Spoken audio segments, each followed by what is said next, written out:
If you need to block someone on Target 2025, follow these simple steps to ensure your account remains secure and your shopping experience is pleasant. Step 1. Log into your account. Open the Target app or website and log into your account using your username and password. Step 2. Access account settings. Navigate to your account settings by clicking on your profile icon, usually located in the top right corner of the screen. Step 3. Find privacy settings. In the account settings menu, look for the privacy or security settings section. This is where you can manage your interactions and block users. Step 4. Block the user.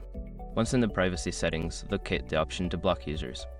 Enter the username or email address of the person you wish to block and confirm the action. Step 5. Save changes. After blocking the user, make sure to save any changes you made to your account settings.